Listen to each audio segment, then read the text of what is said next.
이스라엘이 광야에서 계속 전진할 수 있었던 이유가 무엇입니까? 우리가 어릴 때부터 이스라엘이 광야에서 살았다, 40년 동안 돌았다, 이것을 너무 귀에 못이 박히도록 들었기 때문에 그런가 보다 하지만, 광야에서 40년 동안 산다라고 하는 것은 사실 과학적으로나 물리학적으로나 불가능한 이야기입니다. 광야에 낮의 온도가 대략 한 40도에서 50도까지 올라가고, 낮의 온도가 50도고 밤의 온도는 영하 10도 아래로 떨어져요. 지금 온도가 영하 10도거든요. 그러니까 사람이 살 수 없어요. 그러니까 이 내일 죽을지 오늘 죽을지 알지 못하는 광야에서 40년 동안 발을 내딛었다라고 하는 것은 그 엄청난 기적이에요. 40년 동안 돌다가 이제 약속의 땅 가나안 앞에 딱 서 있는 출애굽 2세대가 오늘 앞에 있는 거죠.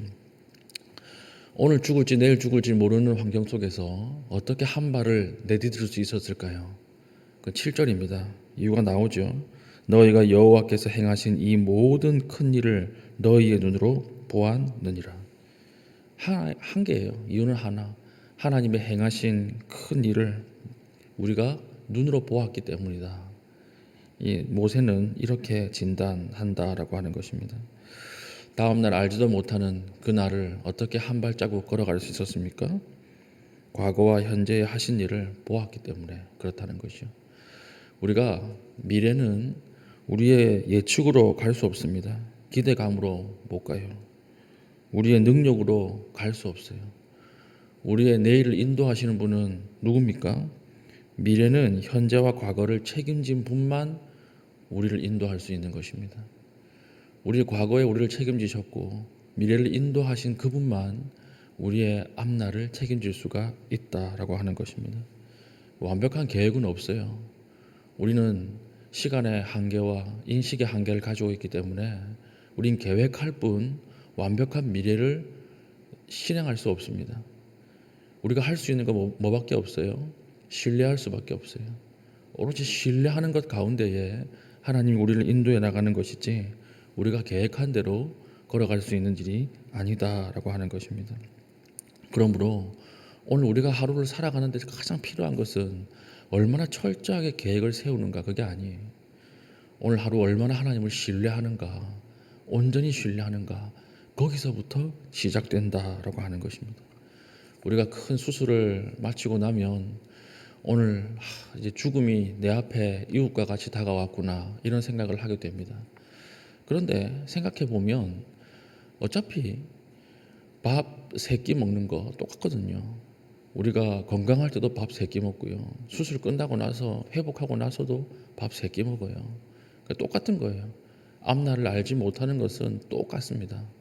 그러면 그 사이에서 우리가 필요한 것은 뭐냐? 하나님을 신뢰하는 거죠. 오늘 내가 약할 때도 하나님을 신뢰하는 것이 중요한 것이고, 내가 일어섰을 때도 하나님을 신뢰하는 것, 그것이 중요하다라고 하는 것입니다. 어떻게 광야에서 내일 하루를 디딜 수 있었는가? 모세는 딱 하나로 이야기를 하죠. 너희들이 지금까지 인도한 하나님의 큰 일을 보지 않았느냐? 지금까지 인도하셨던 하나님이 내일도 인도할 것이다. 이것에 대한 믿음이 있었기 때문에 한 발을 디뎠던 거예요. 우리도 마찬가지입니다. 우리 과거에 하신 하나님의 일들을 기억하십시오. 바라보십시오. 그러면 무섭지만 하나님께서 도우신다라고 하는 믿음으로 담대하게 한 발을 내디딜 수 있다라고 하는 것입니다. 오늘 우리가 기도하는 가운데 물론 계획을 하고 하나님 앞에 살아가야 하겠지만 더 중요한 것은 그 계획 가운데 임하실 하나님을 신뢰하는 것, 그것이 더 중요하다라고 하는 거 잊지 마시고 오늘 하나님을 더 신뢰하는 것으로 하루를 시작할 수 있는 믿음의 신실한 주의 백성 될 수 있기를 축복합니다. 두 번째는 이제 8절부터 쭉 보면 이제 하나님이 애굽과 가나안 땅을 이제 비교하는 거예요.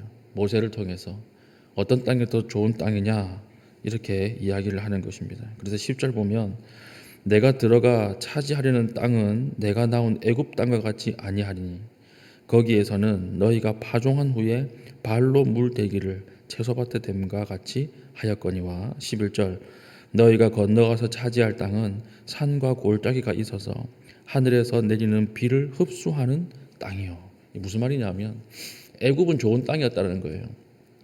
애굽은 1년에 몇 번씩 나일강이 범람합니다. 우기가 되면 나일강이 범람해서 땅 아래에 물이 가두어져 있어요.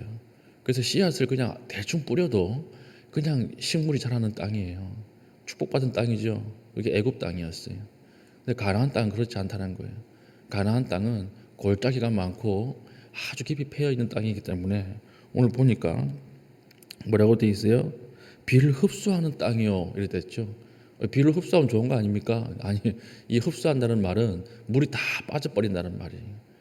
그러니까 물이 다 빠져버려서 씨앗을 이렇게 물기를 땅이 머금지 않는 땅입니다.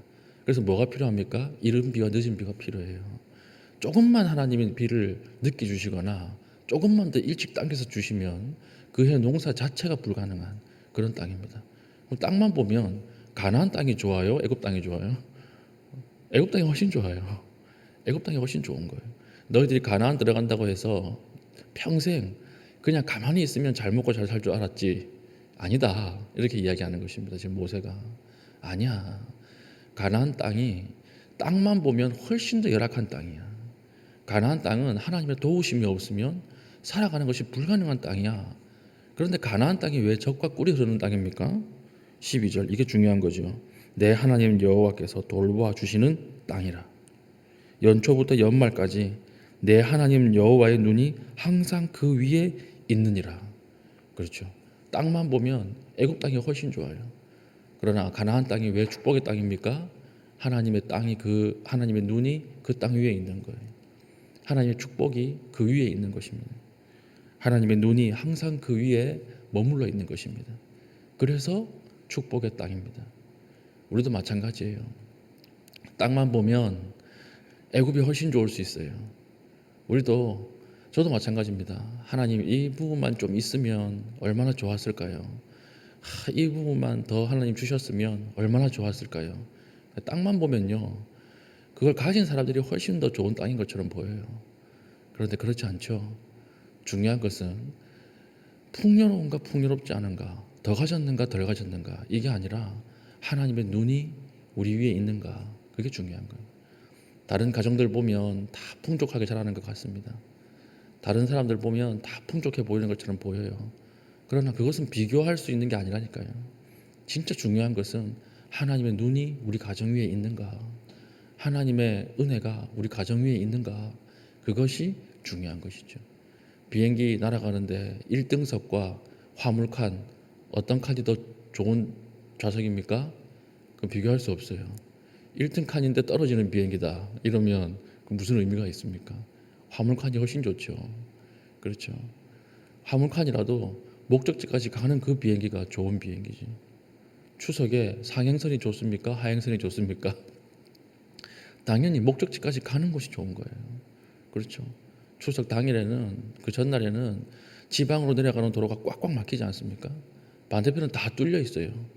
그러면 뚫려 있는 그 길이 좋은 길입니까? 아니죠. 막혀도 목적지까지 가는 그 길이 좋은 길이에요. 오늘 하나님 앞에 땅이 좋은가 땅이 좋지 않은가, 그건 중요한 게 아니에요. 하나님의 눈이, 하나님의 은혜가 우리 위에 머물러 있는가, 그것이 중요한 것입니다. 하나님의 은혜가 머물러 있다면 우리가 좀 가난해도 괜찮아요.